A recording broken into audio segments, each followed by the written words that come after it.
How's it going? Strife here, and this is the walkthrough for the Ascalon Fractal. So Ascalon Fractal, this is the last video I need to make. It is probably a middle difficulty, not as easy as Swamp obviously or Quick, and then a lot of people like Underwater as well, and even Shaman if you have the right group. But overall Ascalon's not too bad to get. It can either be good or bad depending on how you look at it, but a big portion of this fractal is managing your NPCs. So you'll see we have a bunch of Flame Legion NPCs that are following our group. You are pretty much using them to help you DPS, and then they can pull aggro also to relieve yourself if you need to dodge out on the enemy mobs. So just like the enemies, your NPCs will scale up as you get higher in fractals as well. So you want to start out, you see I actually have a longbow equipped. I'm going to equip it for this opening section because we'll have to kill some barrels of oil or pots of oil in a second above the first champion Dolphy. But for this first group you just want to make sure your NPCs are up with you so they can help DPS down the mobs, and then don't be afraid to dodge out if you are low on health. Especially like the warriors and mages, they do quite a bit of damage. In the 40s, the warriors are pretty much going to two-shot you. So I'll show you how we manage that in the next section. But for now, you can see all of us have a ranged weapon equipped, and we are destroying the burning oil that's above Dolphy before we go in and melee her. If you ever WVW, then you should be familiar with these. And this section in general, it just has some siege equipment, some ballistas, arrow carts, and then those pots of oil. So once you kill the oil, you can just go in and focus Dolphy. We pretty much ignore the ballistas. Your guardians can use stand your ground so you're not getting knocked around as much, but she's going to re-summon the ballistas, so you don't really bother trying to kill them, just go straight for the boss. And then if you are meleeing, you can hit, as you see, the boss and the door at the same time. So there we actually killed the door a bit before killing Dolphy. From here you can have a few different paths. There's two different paths going left, two up the middle and then two right. The quickest is the middle path, so you're only going to fight two groups of mobs, but it seems like those are more rare. I seem to get the left or right paths a lot. So for this video we're doing a right path. It'll show you a variety of mobs and then how we basically use our strategy to melee burst them down. So the first thing you see is our guardians are going to use Ring of Warding, which is a hammer skill. What that does is we LOS around the corner, which also allows all the NPCs to group up and instantly start fighting the enemy when they aggro your group. Then the guardians are going to place themselves, so basically Ring of Warding is right on the edge of the corner, so when the mobs turn that corner they'll bump into the Ring of Warding and you'll have maybe 3 seconds to burst them down without hopefully incurring any damage. Besides that, you just want to use like the Mace 5 on Warrior for some knockdowns as well, and then I'll use my Great Sword like Whirlwind for some evasion time while doing damage, especially against a wall. And then you'll see me a lot for this video. I'll try and finish the fight off with Axe Mace because that has my Bloodlust sigil, so I want to build those 25 stacks. As far as the actual enemy mobs, so the two dangerous ones as I mentioned earlier are the warriors and the mages. The warriors, they do a rush attack and it's going to do over half your health, especially at high levels. Besides that, the mages will cast like firestorms, which do a ton of damage as well, and those will actually kill your NPCs pretty quickly. So in my opinion, those are the hardest mobs of this fractal.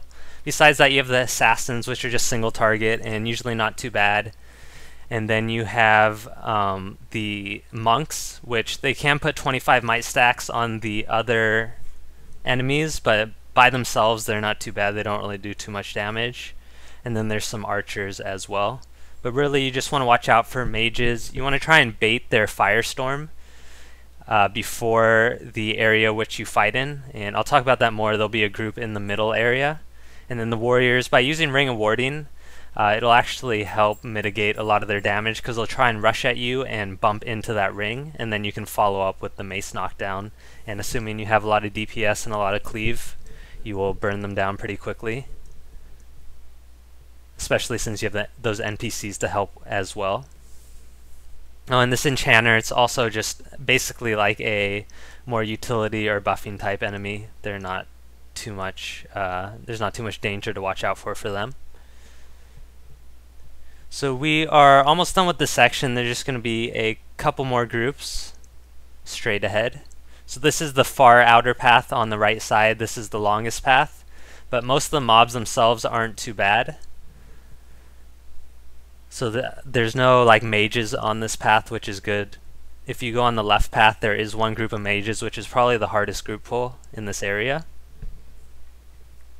And then again, once you get to this middle area, you want to have longbow. First to kill this burning oil, but also because a lot of times, for whatever reason, the mobs in the middle will bug when you're trying to pull them. So you may need to either range DPS them down, or if you have a Mesmer or Guardian, they need to use their Great Sword or their Focus pull. So that's one of the annoying things, as I mentioned earlier. Either managing your NPCs can be good or bad depending on your group, because in this section you'll see the mobs, they kind of just get stuck there and they stop aggroing there. Our Guardian used his Greatsword pull to pull them towards us, but you don't actually want to go into the middle and fight yet, because the middle area has 5 groups of mobs. So if you aggro them all at the same time, obviously you're going to die and your NPCs are going to die, and then you're just going to have to checkpoint.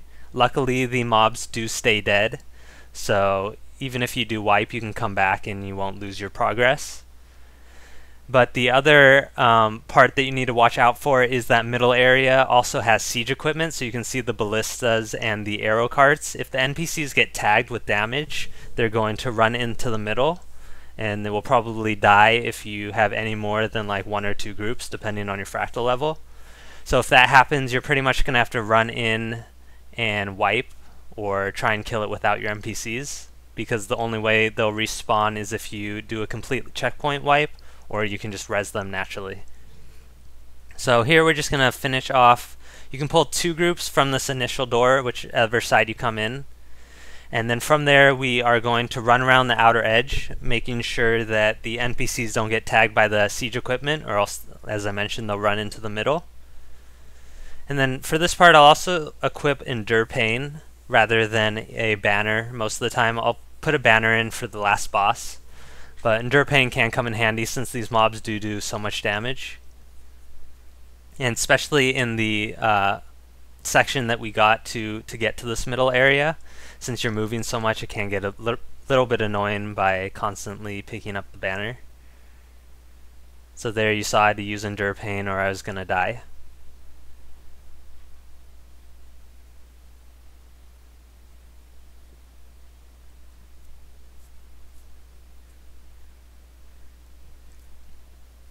Alright, so you can see there's just one more group actually. This is the Mage Group, and it is the hardest group in this middle area, because as I mentioned, their firestorms do a ton of damage to both you and the NPCs.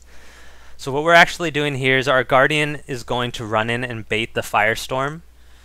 They do it every, I don't know, maybe 10-15 seconds. So if you can bait the first one out and then have the NPCs come in, it's going to save you some of their health and some of the difficulty of trying to avoid that first wave of firestorms. In the meantime, usually I like taking out the siege equipment while the NPCs take care of this group in the middle. Usually when there's one group left, they won't die immediately, except when they stand in those firestorms as you saw. And if some people do go down, it's not a huge deal. You'll have time to res before the next section. And as I mentioned, even if you do wipe, you can just checkpoint and come back here and this whole area will be cleared.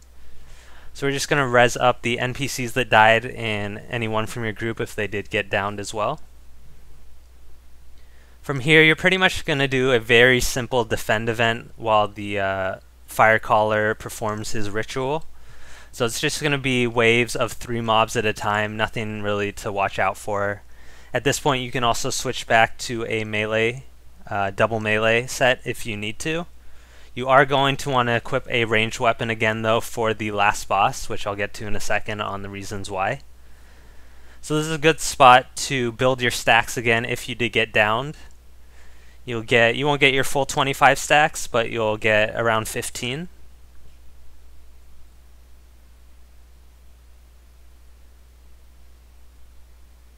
And for whatever reason, even if you can't kill these in time, once you get to the end of the ritual progress, everything will despawn. I've never seen or been in a group that couldn't, though, because again, you have the NPCs. I'm pretty sure the NPCs themselves could just take out these mobs, even if you did have terrible DPS. A lot of times when people stay at range, though, the NPCs won't aggro. They actually need to get hit first. One of them needs to get hit, take damage. So if you are in a group where everyone's ranging, you just want to try and make sure you can get the NPCs up to the mobs first before going back to range, or else it's going to take a lot longer without the NPCs helping you out. And that's the same thing for the last boss also, and for LOSing in general. Allowing those NPCs to pull aggro immediately is just going to help speed things up and also relieve pressure from your group. So at the end of this progress, the boss is going to pop out. I'm actually going to use a different fight for this last boss because this one you won't actually get to see all the moves in his phase 2. But for this boss, he has 3 phases. You're never going to see phase 3 though if you start ranging in phase 2, which is a good thing because his phase 3 greatsword phase is actually pretty difficult. So the first thing he's going to do in phase 1 is usually start off with the shield block. After he finishes that is when you want to use like all your vulnerability skills, your time warp, etc. to burst him down as far as you can into phase 2. In phase 2 he'll pull out a staff, which is when you want to get at range. He has 3 attacks. This AoE fire is his agony attack. And you'll see I have my elite banner and so does the other warrior. That will actually re-res 5 of the NPCs to help do more DPS. Besides that, you can see he has a firestorm attack on the left and that wall of fire that he did on me a bit earlier. So those are the 3 attacks that you mainly watch out for in phase 2. And then stay at range, as I said, and you won't even see the greatsword phase. So hopefully this guide helped you out a bit, and thanks for watching.